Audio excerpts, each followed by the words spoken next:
Honorable Chief Minister Sri Nara Chandrababu Naidu Gariki, Honorable Deputy Chief Minister Sri Pawan Kalyan Gariki, Gaurava Ministers ki, Kiran Gariki, Ramoji Rao Gar family members andariki, alage ma film fraternity media variki, ఇక్కడ వచ్చేసిన మీ అందరికీ పేరు నా నమస్కారాలు. ఈ commemoration మీటింగ్లో పాల్గొనడం నా అదృష్టంగా భావిస్తున్నాను. సెలబ్రేటింగ్ రామోజీరావు గారు. రామోజీరావు గారి గురించి చెప్పాలంటే ఎంతైనా చెప్పగలం.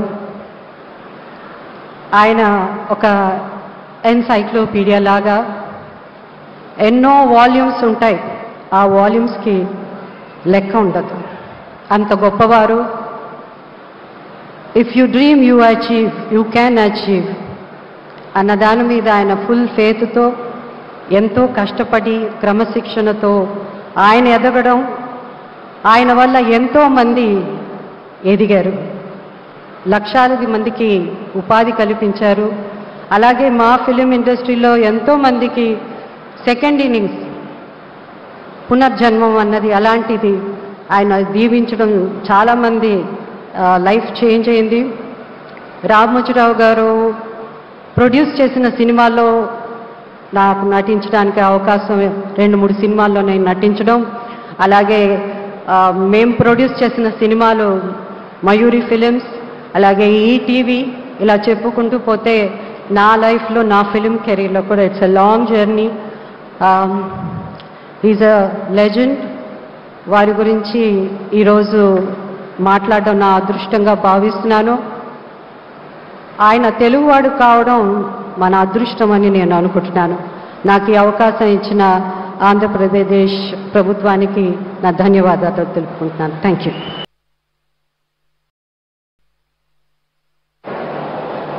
సభకి నమస్కారం.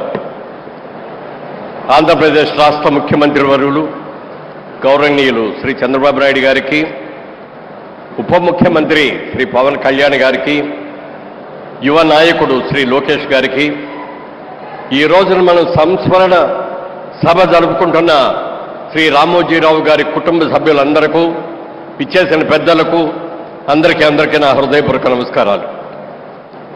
కృషి, దీక్ష, పట్టుదల ఉంటే మనిషి సాధించలేనిది లేదు అనేది 100కి 100 పాళ్ళు రుజువు చేసిన వ్యక్తి శ్రీ రామోజీరావు గారు.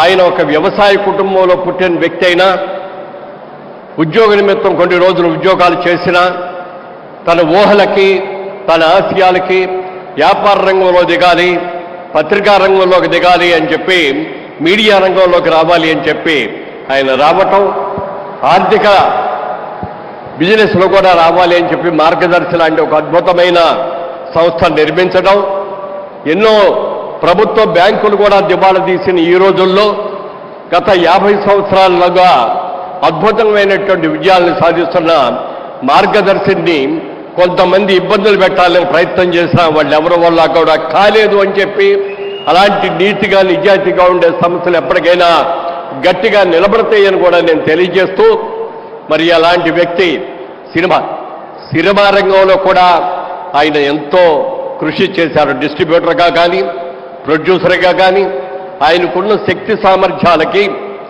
పెద్ద హీరోలందరినీ బుక్ చేసి అతిపెద్ద బడ్జెట్లో కూడా సినిమాలు తీయగలడు.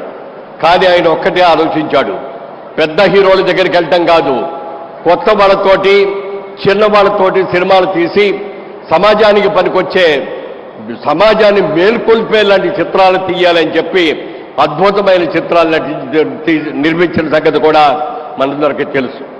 అలా తెలుగు భాష గురించి, తెలుగు భాష ఇంగ్లీష్ భాషతో సంకరమైపోతోంది, మన తెలుగు భాషను చక్కగా నిలబెట్టుకోవాలి అని చెప్పి తెలుగు భాష ఉన్నతి కోసం ఎంతో కృషి చేసిన వ్యక్తి శ్రీ రామోజీరావు గారు.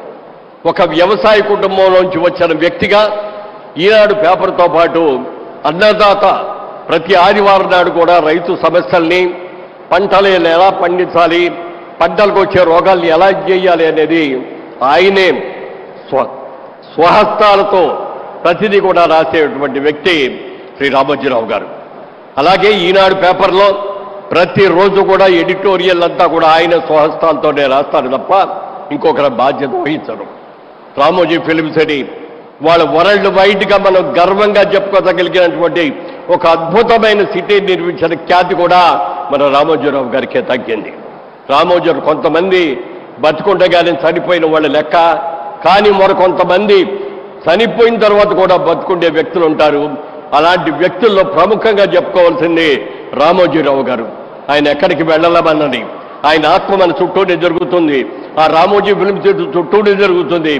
తెలుగు ప్రజల అభివృద్ధి కోసం పాటుపడుతూనే ఉంటుందని తెలియజేస్తూ వారి ఆత్మకు శాంతి కలగాలని వారి కుటుంబ సభ్యులకి అందరికీ కూడా నా సానుభూతిని ప్రకటిస్తూ ఇంత మంచి కార్యక్రమాన్ని ఏర్పాటు చేసినటువంటి రాష్ట్ర ముఖ్యమంత్రికి ఉప ముఖ్యమంత్రులకు నా హృదయపూర్వక కృతజ్ఞతలు తెలియజేస్తాను. జై హింద్.